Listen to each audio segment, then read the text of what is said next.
Estàs parlant amb algú i en sec et penses que ja has tingut aquella conversa. Fins i tot creus que series capaç de dir quines paraules dirà l'altra persona a continuació o inclús de saber què passarà al vostre voltant. Sí, estic parlant dels déjà vus, una sensació ben estranya que segur que la majoria de nosaltres hem viscut. Aquesta sensació d'estranya familiaritat que podem viure en el nostre dia a dia, casualment, i com suposo que ja us pensàveu, té diverses explicacions neurocientífiques que ens poden ajudar a entendre-les. Primer de tot tenim la teoria de percepció dividida o de processament dual.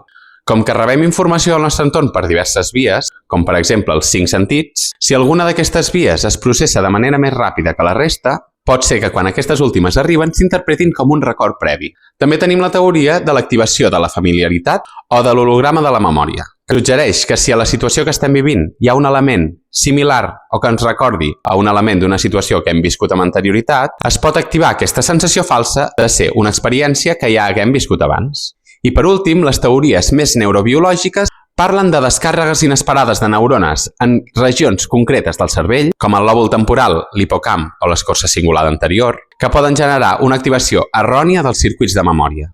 I tu? Quin és l'últim déjà vu que vas tenir?